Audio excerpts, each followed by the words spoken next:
अस्सलाम वालेकुम रहमतुल्लाह दोस्तों, welcome to Bilal mine channel. अभी अभी एक ब्रेकिंग आई है और वो अपडेट ये है कि दोपहर का लॉकडाउन जो है वो 1 अक्टूबर से हटा दिया जाएगा। अभी क्योंकि एक इजलास चल रहा है और उसकी अपडेट्स आना बाकी है मज़ीद, और उसके साथ ही एक उसके साथ छोटी सी एक पट्टी ये भी आई है कि 1 अक्टूबर से जो लोग बाहर फंसे हुए हैं एक्सपेक्ट्स वो वापस आ सकते हैं। आ तो वो अभी भी सकते हैं मोफा की अप्रूवल से, लेकिन इस बात को कहने का मकसद क्या है, उसकी गहराई क्या है, वो हम जानेंगे थोड़ी देर में, जब मुकम्मल ये खबर ब्रेक हो जाएगी कि बेसिकली ये किस मतन में कहा गई है ये बात। आया वो मोफा अप्रूवल ख़त्म करने जा रहे हैं या कोई और प्रोसीजर देने जा रहे हैं या क्या होगा, लेकिन अभी उसका क्लैरिफाई होना बाकी है।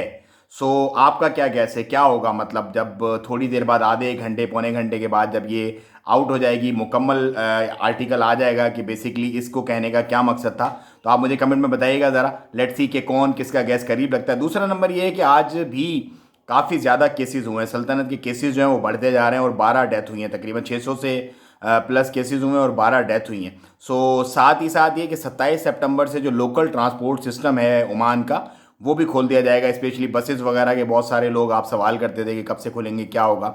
सो कल मैंने आपको मोफा का बता दिया था कि कोई प्रोफेशन बैन नहीं किया गया।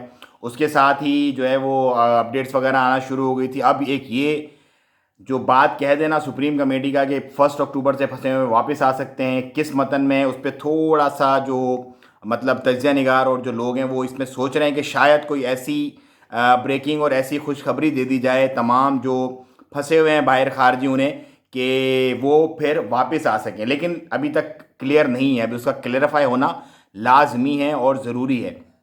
लेकिन ये तो श्योर हो गया है कि 1 अक्टूबर से दोपहर का जो है वो लॉकडाउन हटा दिया जाएगा। उसके साथ ही साथ अगर हम कुछ मज़ीद चीज़ें डिस्कस करें तो दुकम की जो फ़्लाइट्स हैं वो भी रिज्यूम कर दी गई हैं ऑलरेडी। और अब क्योंकि दोपहर खुल गया है, लॉकडाउन हट गया है, तो मेरा ख्याल है कि दोपहर की भी जो फ़्लाइट्स हैं वो रिज्यूम कर दी जाएंगी। बाकी नॉर्मल जो अप्रूवल्स वगैरह के साथ जो किस्सा चल रहा है वो तो लोग आ ही रहे हैं, जा ही रहे हैं। तो बहुत सारे लोग मुझसे पूछ रहे थे कि कितने दिन लगते हैं मोफा की अप्रूवल लेने में। देखें, कुछ जो एयरलाइंस हैं जो आपसे पाकिस्तान में ही आपसे पैसे वगैरह लेती हैं, वो तो ये कि 4 से 5 दिन के अंदर अंदर दिलवा देती हैं आपको अप्रूवल्स। लेकिन अगर आप यहाँ अप्लाई करते हो मिनिस्ट्री वगैरह में, तो उसमें थोड़ा सा टाइम लग जाता है क्योंकि रश बहुत है, लोग बहुत ज़्यादा हैं। मतलब एक दोस्त को मैंने भेजा था, मुझे याद है आज से 4-5 दिन पहले, तो उस वक्त तकरीबन कह लें कि सैकड़ों बंदे वहाँ पे मौजूद थे, सैकड़ों बंदे।